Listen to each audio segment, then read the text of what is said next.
now for the third shelf. This is mostly contemporary books. In the front here I have a couple things that are waiting. The first season of Community I'm borrowing from a friend. I haven't actually started it yet. And then this is the third book in the Wheel of Time series, which is on loan from my brother. And now on to the books. On top here, The Secret Life of Bees by Sumont Kid, which I just got. And then, kind of random, my first book of Cars and Trucks, which has been in my household since I was a baby, probably. Reading Lolita in Tehran by Azar Nafisi, which I have not yet read. And I have not yet read this one. Safe Haven by Nicholas Sparks, which one of my aunts lent to me a long time ago, so I should probably read it soon. Love Walked In by Marissa de los Santos. And this was a really sweet, simple novel. How to Sew a Button by Erin Bride. I've had this one for about a year but haven't read it yet. And then I have a couple books from Susan Vreeland, who imagines the lives of artists. Girl in Hyacinth Blue basically follows this painting by Vermeer and all of the people who come in contact with it. And then The Passion of Artemisia, which is about Artemisia Gentileschi. And this was really good. I enjoyed it a lot since it's based in Italy, and I really want to visit Italy. The Girl Who Played with Fire by Stieg Larsson, which is the second book in the Millennium series, and I really enjoyed all three books. And then on the bottom we have The Host by Stephanie Meyer, and I did really enjoy this book, and I really enjoyed the movie as well. I'm interested to see where the next book is going to go. And now if we move on to the second stack on this shelf, The Time Traveler's Wife by Audrey Niffenegger. This is one of my favorite books. It's just absolutely beautiful, and I really liked the movie too. Into the Wild by John Krakauer, another one of my favorite books. I read this after watching the movie, but I really enjoyed both. Never Let Me Go by Kazuo Ishiguro. And I have not seen the movie, but I have read this, and I thought it was interesting. I didn't really love it, but I did enjoy it. The Cookbook Collector by Allegra Goodman. I have read this, and it was really good. I guess it was better than I was expecting it to be, at least, based on how the beginning was. And it's definitely not for everyone, but I thought it was alright. One Day by David Nichols, and I haven't read this yet, and I haven't seen the movie either. I've heard mixed reviews, but I think it'll be good. Neil Gaiman's Neverwhere. I haven't read this, though I have read a couple of his other books. The Poisonwood Bible by Barbara Kingsolver. I haven't read this either, but I've heard some amazing things about it. I know people really love it. A Heartbreaking Work of Staggering Genius. This is one of my absolute top favorite books. I just really loved it, and I'm really excited to get into the rest of Dave Eggers' writing. The Virgin Suicides by Jeffrey Eugenides, and I absolutely loved this book. It's one of my top favorites as well, and the movie was really good too. And lastly, The English Patient by Michael Ondaatje. And this was really good, one of my favorites as well. And I also really liked this movie too. And now we move to the right side of the third shelf. The Scarlet Letter by Nathaniel Hawthorne. I got this for high school, and I actually thought it was pretty good. I haven't read it since then, so I'll have to get back to it at some point. The Shadow of the Wind by Carlos Ruiz Zafón. And I haven't read this yet, but as you can tell, there are a lot of books that I haven't read that I need to soon, so I'll get to it eventually, I promise. Committed, a Love Story by Elizabeth Gilbert. This is the author of Eat, Pray, Love, and it's kind of the follow-up to that book, and I actually really enjoyed it. The Elegance of the Hedgehog by Muriel Barbary, and I have not read this. Little Bee by Chris Cleave, and I have not read this either.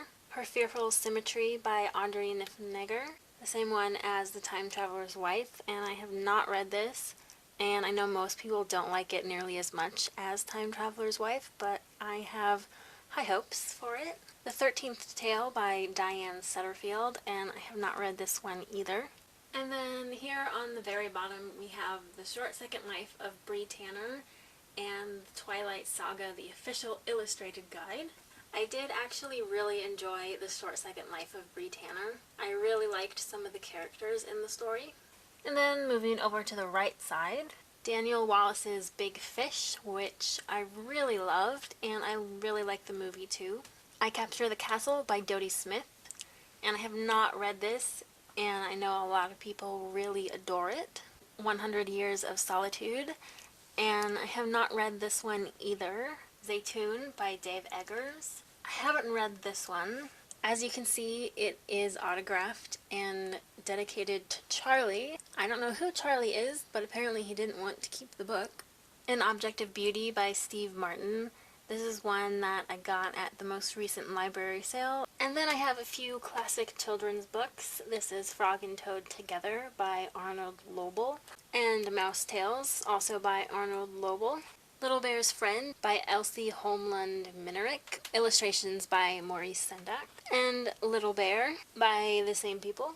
And then Garrison Keillor's Liberty, a novel of Lake Wobegon. And I've listened to a lot of the Lake Wobegon segments from his radio show, and they're really funny, so I think I should enjoy this. And then hidden in between that is this book that I made as a little kid. Just by hand marbling the paper. I wrote a partial story about a bunny rabbit with curly chocolate hair. And I got to chapter 3, and that was it. And then below that, as I'm sure you can see, is The Casual Vacancy by J.K. Rowling, which I really liked. And that ends shelf number 3. And then here is shelf number 4, which doesn't actually have any books on it, but is part of my movie and TV collection. And then here is my Gilmore Girls collection on the very left. They're not quite in the right order because I keep pulling them out to watch an episode every once in a while, but I have all 7 seasons. And then behind that I have all 8 seasons of Charmed, which is a show I joined around the 5th season and eventually went back to watch from the very beginning. And I haven't watched a single episode in a few years, so I'll probably have to do that at some point. And then next to those, you can see I have the first 5 seasons of The Office, which is one of my favorite TV shows. I really need to get the rest of the seasons. And then I have the first 3 seasons of Grey's Anatomy above that, which is another one of my favorite shows. And then above that, I have the Strong Bad email collection, the first 100 Strong Bad emails, and then the next 30 episodes after that. And then above that, I have Adele live at the Royal Albert Hall, which is an amazing concert, and it comes with a CD of the performance as well, and a little film of the behind the scenes. And then if we go on to the right side, we have some of my movies. On the bottom here is Dirty Dancing, the limited keepsake edition, which, fun fact, I actually have a drawing in their fan feature segment. And Dirty Dancing is probably my absolute favorite movie. And then above that is Holes, which I really enjoy. I have the book as well, which you will see soon. And then above that, I have the Jane Austen collection from the BBC Classics, and these are not the ones that are most well known. So here's Pride and Prejudice, for example, and none of these movies are really that great. The camera work and the acting and the editing, the music, everything is just not really that good, so I don't know why I still have them. It does have the only movie version of Mansfield Park that I've seen, and that is my least favorite book, so I probably won't watch very many other versions of it. But above that, I have the 2005 edition of Pride and Prejudice with Keira Knightley, which I absolutely love. It's also one of my top favorite movies. I love the soundtrack too. And then I have this Spanish version of Wuthering Heights, which is actually a VHS. And then above that, I have the MTV version of Wuthering Heights, which is the first time I was ever introduced to the Wuthering Heights story, and I really loved it, so that's what made me want to go read the book, and of course it is very, very different. And then if we move over to the next stack, Where the Wild Things Are, which I actually haven't seen yet, but I really want to, but I want to read Dave Eggers' book first. And then below that, The Time Traveler's Wife, which I mentioned earlier that I really like, and can't really see it because of a reflection, but Mamma Mia, the movie with Amanda Seyfried, and she's one of my most favorite actresses. And even though a lot of people didn't really like this movie, I still really enjoyed it. And then right below that is the special edition of Avatar with all of the background material on it.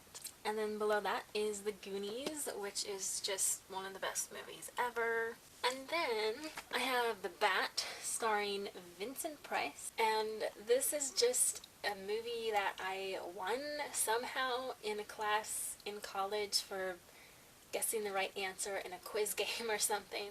And I have watched it, and it's just kind of ridiculous and ridiculously good. I love Vincent Price. And then below that, this is Tim Burton's Corpse Bride. And then this one is Dirty Dancing, the first edition that I owned. And then Eclipse, New Moon, and Twilight. I haven't yet bought Breaking Dawn because I guess I'm still waiting for an edition that has both in one. I don't know if they ever even will do that. They probably won't, but I guess I'll just get them at some point. And then below that, as I'm sure you can read, is Atonement, which is just a really great movie and a really great book as well.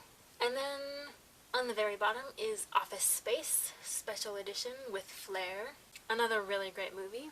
And then here is a VHS of A Hard Day's Night by the Beatles, which I actually haven't watched since acquiring this, but I mean, it's the Beatles, so you gotta have it. And then right next to that I have a small collection of special CDs. Fleet Foxes' Helplessness Blues, Iron and Wine, Boy with a Coin, which is just a single, Iron and Wine, Around the Well, Mumford & Sons' Sigh No More, Mumford & Sons' Babel. It's Babel, Amanda. Babel, not Babel. And Iron and Wine's Ghost on Ghost. I usually don't buy physical CDs, but when it comes to my favorite bands, if they have some sort of deluxe edition, then I definitely get it. And that ends shelf number 4.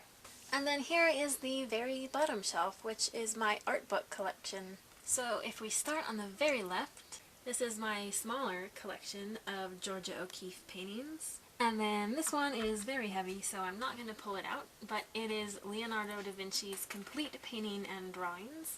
And then next to that, you can't really see it because it's also very large. This is Vanity Fair The Portraits, a century of iconic images. And it basically just has a lot of portraits, so that's why I have it, because I love portraiture. And then next to that is a book of paintings by John Singer Sargent. And then this is Harry Potter Page to Screen, the complete filmmaking journey. And then on top is this little book of paintings by Monet. Next to Harry Potter is Leonardo's notebooks. And then these two books are by Andrew Zuckerman, who's a photographer, a portrait photographer. This is Wisdom, and this is Music, and they both basically have lots of portraits of people who are well known, along with essays written by them about the subject of either wisdom or music.